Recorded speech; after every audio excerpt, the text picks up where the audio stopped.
যেই দেশে আধা লিটার কেমিক্যালযুক্ত পানির মূল্য এবং আধা লিটার গাভীর পিওর দুধের মূল্য প্রায় বাজার মূল্য প্রায় একই রকম হয়, প্রায় সমপর্যায়ের হয়, সেই দেশে ন্যায্য অধিকার এবং ন্যায় বিচার কার কাছে আপনি দাবি করবেন?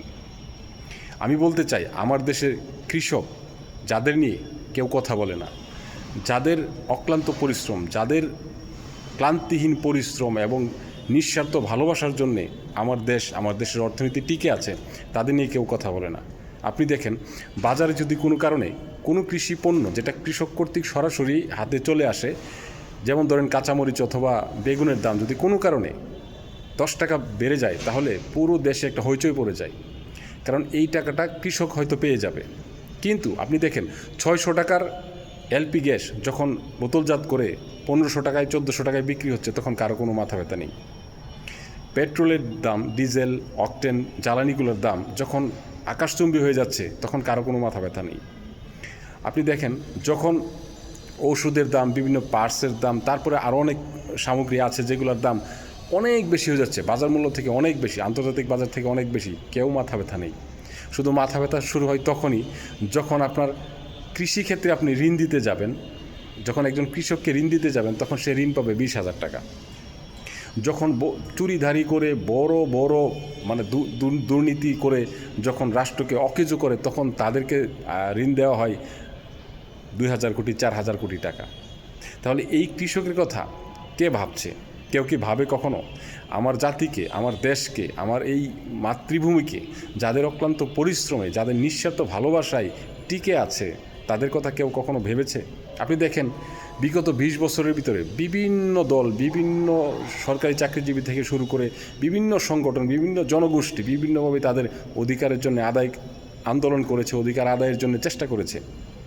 কখনো কি দেখছেন একজন কৃষককে রাজপথে এসে দাঁড়ায় নাই? কারণ তারা দেশকে নিঃস্বার্থভাবে ভালোবাসে।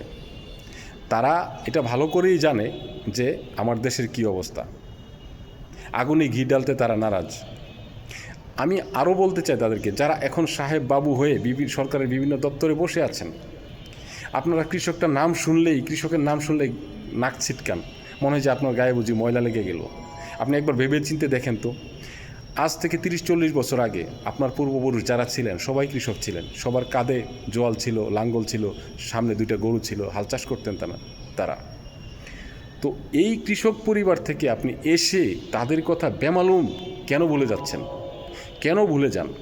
আপনার কি দায়বদ্ধতা থেকে এতটুকু জিনিস আসে না যে আমার পূর্বপুরুষরা দেশকে, জাতিকে এবং আমাকে একজন ভালো মানুষ করতে এবং শিক্ষিত জাতির এই পর্যায়ে নিয়ে আসতে চেষ্টা করেছে?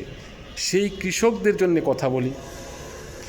সরকারিভাবে বাংলাদেশের বিভিন্ন মন্ত্রণালয়ের সাথে, কৃষি মন্ত্রণালয় আছে, কৃষি সচিবালয় আছে, উপজেলা পর্যায়ে কৃষি অফিসার আছে, বড় বড় কর্মকর্তাগণ আছে, কিন্তু কয়জন অফিসার মাঠে গিয়ে কৃষকের খোঁজ খবর নিয়েছে? সরকার যদিও কৃষির বরাদ্দ দেয়, কিন্তু সেটা কৃষক কিভাবে পাবে এবং কতটুকু পাবে, সেটা কয়জন কৃষকের কানে পৌঁছে দিয়েছে? গুটি কয়েক কৃষি কর্মকর্তা হয়তো বাংলাদেশে পাবেন, সেটা পার্সেন্টেজ খুবই কম। বাকি সবাই যে যার এসির ভিতরে বসে থেকে এই জাতিটাকে, মানে এই জনগোষ্ঠীটাকে, এই কৃষক যারা আছেন তাদেরকে ঠকানোর চিন্তা করেন। কৃষককে নিয়ে কেউ কখনো কোনো কথা বলে না। কারও মুখে শুনি নাই যে এই যারা আমাদের পূর্বপুরুষ ছিলেন, যাদের ঘামের বিনিময়ে আজকে বড় বড় চেয়ারে বসে আছি, এসি রুমে বসে আছি, তাদের জন্যে কিছু করি, কেউ করে না। বিভিন্ন সংগঠনের জন্য, বিভিন্ন বিষয়ের জন্য করতেছে। রাজনৈতিক দলগুলো কৃষক নিয়ে, কৃষি দল, কৃষক লীগ, এই বিভিন্ন দল নিয়ে তারা পদ নিয়ে থাকে, কিন্তু কেউ কখনো কৃষকের কথা ভাবে না, কৃষককে নিয়ে চিন্তা করে না। তাই আমি বলতে চাই, আমি জানি না আমার এই কথাটুকু কতটুকু যাবে এবং কতটুকু আপনাদের কাছে গ্রহণযোগ্য হবে। আমি বলতে চাই যে কৃষক বাংলাদেশের ফুসফুস বলা চলে কৃষককে, যে কৃষকের অক্লান্ত পরিশ্রমের ফলে আমার দেশ আজকে এই অবস্থায় আছে, যাদের স্বার্থহীন ভালোবাসায় আমার দেশ আজকে এই অবস্থায় আছে, আমরা তাদের দিকে নজর দিতে চাই। সরকারি সুযোগ সুবিধা তারা যতটুকু পাওয়ার কথা এবং তাদের জন্য যতটুকু বরাদ্দ হয় তাদের হাতে যাতে সঠিকভাবে পৌঁছায়, সেটার জন্য আমরা আওয়াজ তুলতে চাই। আমরা বলতে চাই যে কৃষি বাংলাদেশের প্রাণ, কৃষক বাঁচলে দেশ বাঁচবে, এই স্লোগানটাকে আমরা আবার নতুন করে দিতে চাই। কারণ আমাদের পূর্বপুরুষ যারা ছিলেন সবাই কৃষক ছিলেন, তাদের সেই দায়বদ্ধতা থেকে আমরা কৃষকদের জন্য কিছু করতে চাই। আমি আশা করি আমার এই ভিডিওটি আপনারা শেয়ারের মাধ্যমে সরকারের উপর মহল পর্যন্ত পৌঁছে দিবেন, যাতে কৃষকের ন্যায্য অধিকারটুকু আদায় হয় এবং কৃষক যাতে লাভবান হয়